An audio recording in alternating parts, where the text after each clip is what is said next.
so you can watch that the enemies are not just among the hybrids. This is why Drawley warned the Moors. He said, be careful, Moors. Some of your own brothers and sisters will be trying to put you back into slavery.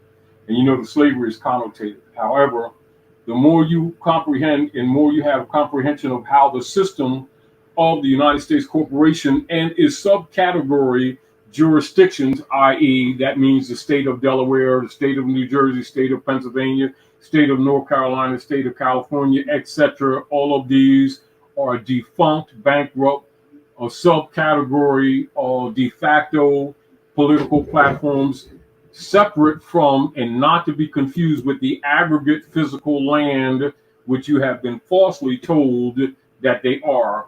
They have no lawful aggregate land or what was called territorial jurisdiction. That's a fact.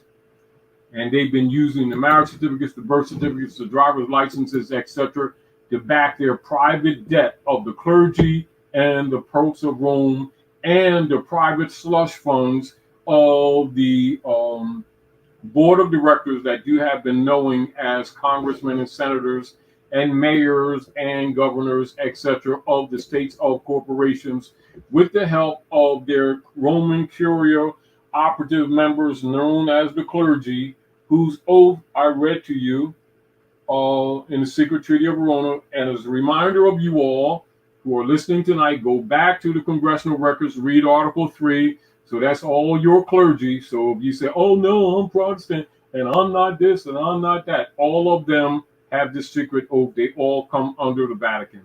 And all the corporate entities come under the Vatican. That's a fact. Do your research. However, we're informing you so that you can, by your own will, start rejecting Rome and start, how you might say, loving Allah, loving Jesus, etc., loving the prophets like you've been claiming to do, and start rejecting Rome, who's actually been using humans as collateral to back their private corporate debt. However, their political platform is bankrupt. It has much to do with the political reflections that you see taking place now at North America and reflected around the world. That's a fact, not an opinion. Be aware.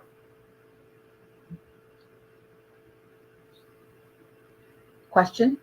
Yes, go ahead. This is from Laurel Rael. Can a man file a notice of claim on his wife and children to override any claim? And then and also, let's add the other. If we one create, question at a time. What's the same person? It's the same. It's still one question at a time. Okay. Because it blends. All right. Because remember, the questions are actually involve a lot of other people. This is the position. Now, divinely, morally, of course. However, politically, the condition of the being stated as a ward of the state that every man, woman, and child must confess their own. The condition of the child is condition of the mother. I would encourage you to have the mother or herself, she must honor her mothers and fathers as you have. Because in law and at law, the honor of or the right of a state and liberties, etc., and inheritances, this relative to heritability, it must be confessed by the being themselves. You can't confess it for her. Unfortunately, that is in fact an ancient rule. And so when you're talking about what is known as the common law and common sense, etc., you must assume also that in according to assumed jurisdiction, that she is, as you would say, your wife, etc., that wifery, if it's based in the marriage certificate, the jurisdictional claim is already abdicated unless you reverse that also. And this is back to why over the years we've been encouraging people to understand and comprehend the meaning, political meaning of nationalization, which is more expansive than most people are told it is. For it is in its nature an actual reversion of a state.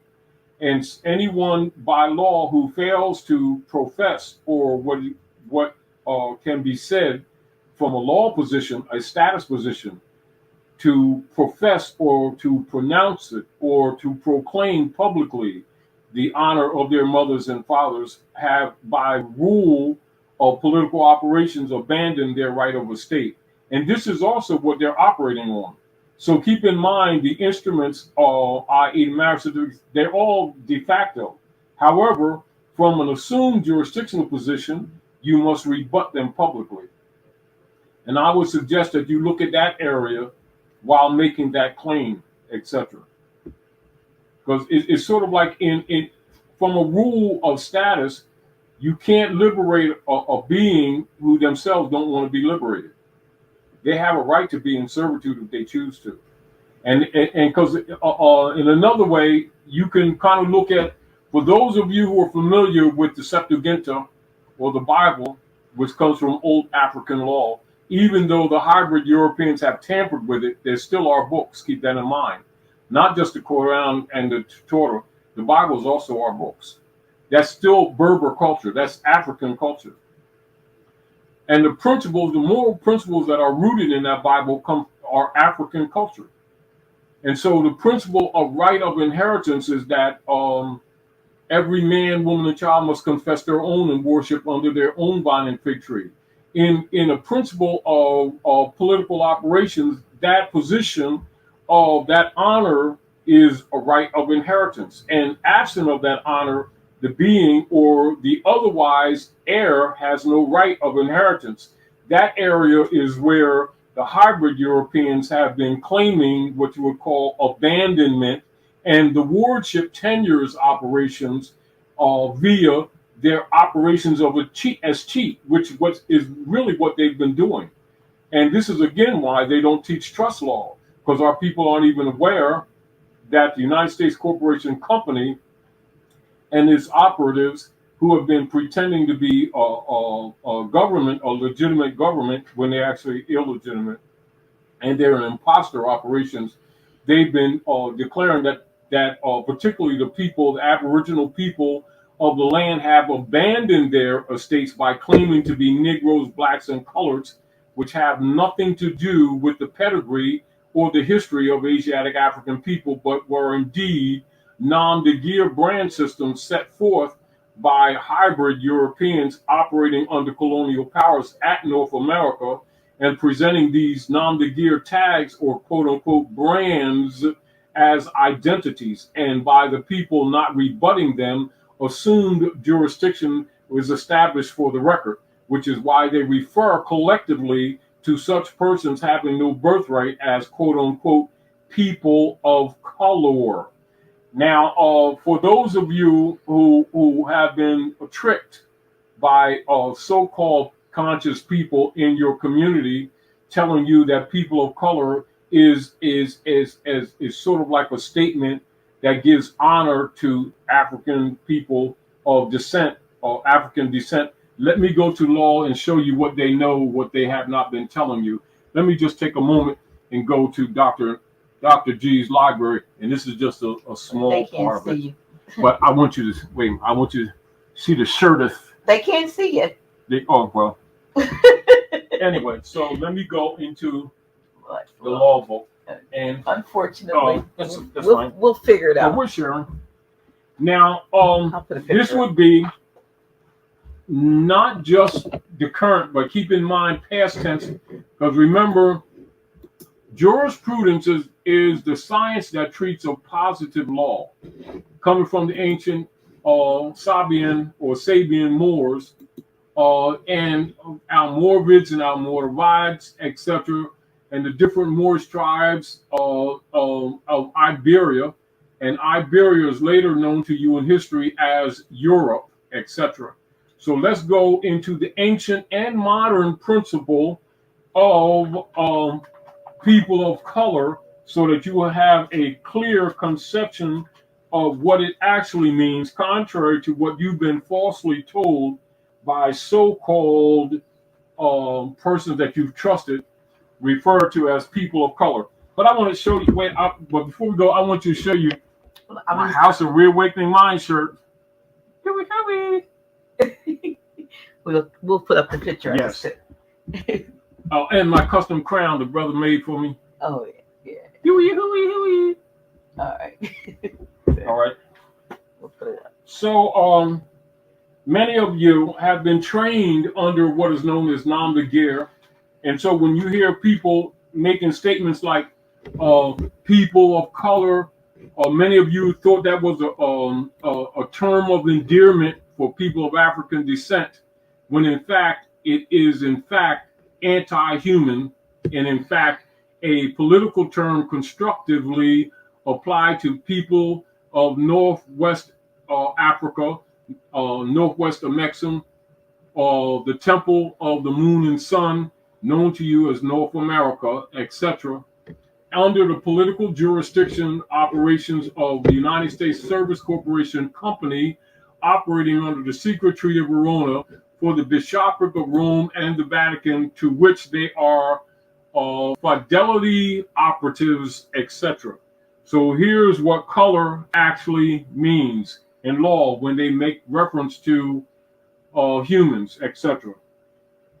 Color is an appearance, a semblance, or a simulacrum as distinguished from that which is real, a prima facie or apparent right, hence a deceptive appearance, a plausible assumed exterior concealing a lack of reality, a disguise or pretext.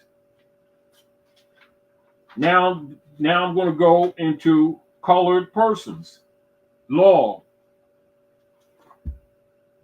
Black's Law Dictionary of Ancient and Modern Jurisprudence. This rule is ancient and it is modern. The law principle did not change. It still stands today. Colored. This is page 332. Colored. By common usage in America, this term, as used in such phrases as quote unquote colored persons, quote unquote the colored race, quote unquote colored men, and the like, is used to designate Negroes or persons of the African race, including all persons of mixed blood descended from Negro ancestry. And then it gives you law case for reference. But where the state constitution provided for separate schools for the white and colored races, the term quote unquote white race was held to be limited to the Caucasian race, and the term quote unquote colored races to embrace all others. And then it gives you case reference such as Rice versus Gonlum, etc. 139 Mississippi. Now, the term colored people, colored persons, colored men, colored race, it also has been held that there is no legal technical signification to the phrase quote unquote colored person, which the courts are bound judicially to know. So as you can see, it is a fraud and it has been totally misrepresented to our people. And when you have so-called conscious people promoting among your children, i.e., we're people of color, they have just called you an artificial person, i.e., or corporate entity, thus civil iter mortuus, i.e., among the dead. That's why Prophet Noble Drawley said you're not Negro, black, or colored people. And this is why he talked from a sociological perspective, not from an etymological perspective, when he says black, according to science, means death. And so you're talking about the political science of social engineering operating at North America under the principles of occupation or birthright theft. And thus, they've been living off your virtues for generations. And this is why miseducation is so important as a political tool to affect a political foundation that the corporate state operatives and owners can escheat your estate. Thus, that's why in the Christian Black Codes of 1724, adopted into all the states, 1868, etc., why the condition of the children are the condition of the mother. Therefore, all women should know the truth of the political platforms that they've been supporting blindly, including all the clergy who actually have fidelity to the popes of Rome, not to Jesus, and that we have been funding our own slavery. And the marriage bottomry instrument is one of those instruments. That's a fact. Unfortunate, but true. However, you can honor your mothers and fathers, but you're going to have to reject Rome. And another thing, that for those of you who are familiar with the Bible, you can look at Isaiah 64 in that area and read that. In the area where it says, I hold my hand out all the day long to a hard-hearted and rebellious people who are not called by my name. When they repent from their sinful ways, I will hear from heaven and heal their land. Land.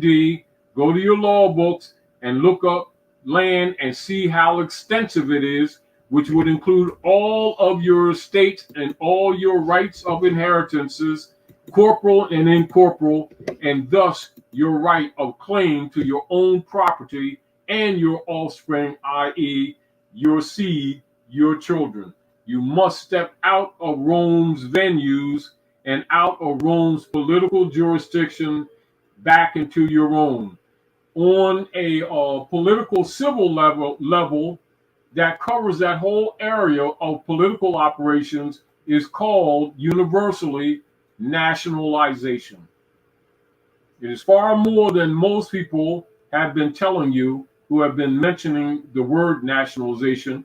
And it also is important for you to comprehend, understand, and overstand and understand the nature of it so that you can counter opportunists on your side who have been trying to get into people's pockets relative to your rights of a state or reversion of a state, or some false claim of debt coming from the IRS or any of the Pope's instrumentalities of defunct and bankrupt, wrongfully operating criminal organizations under the United States Corporation Company or its states of operatives and entities, etc., claiming or cheating the estates of the people, including any taxation whatsoever. And these areas is what you should be dealing with and starting to study to relieve the birthright theft of the people's estates that have been actually being extorted from you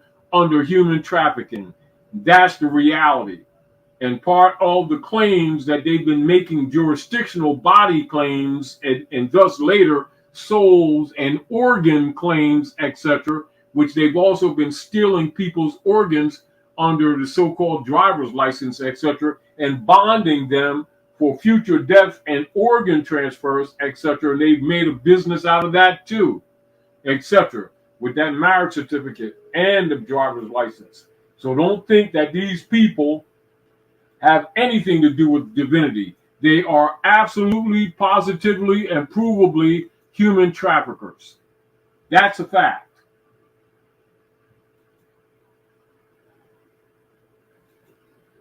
And the perspective, the concepts that our people have had to the contrary, are actually juvenile and unfortunately naive.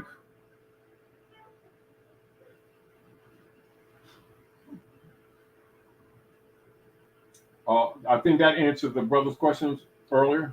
I guess. Let me see if there's another question. I think there was. The other part of the question was also, if we create our own jurisdiction and natural birth centers, wouldn't it solve and override any claim they have via their adhesion contract? Of course. Now, and this is back to why over the years, although under normal circumstances, it would not be something that we would need to do because it wouldn't have been necessary. This is again why we've been promoting for years to people to start study classes in the different territories at North America, particularly, and activating the pre-existing courts of diversity that are lawfully constructed around the world. That is your consular venues to get the people into the practice and exercising of intelligent jurisprudence operations to issue from your own political venues lawfully with established law, etc., your instrumentalities to any persons, groups of persons, or anyone representing any agency claiming jurisdiction on the lives and the bodies of the people. That would include the International Monetary Fund, United States corporation operatives, the IRS, the United Nations, or any other entity which are really octopus arms of the bankrupt United States corporation company that many of its agents are still operating at North America in violation of both Constitution, violation of treaty, and violation of international law, still doing human trafficking and extorting from the people, knowing that many people don't know that they are indeed human traffickers and are actually a criminal enterprise with all of its operators, and that include all the governors, etc., who have been pretending to be officers or under constitutional operations when actually they are operatives under defunct, de facto, expired, and bankrupt United States corporation company, and still operating their pledges to the popes of Rome under the secret Treaty of Verona against a unknowing, unsuspecting, and uninformed general public. That's a fact.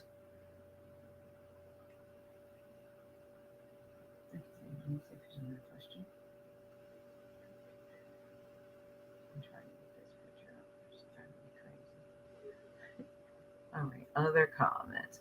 Okay, what is reversion of the estate and how do we?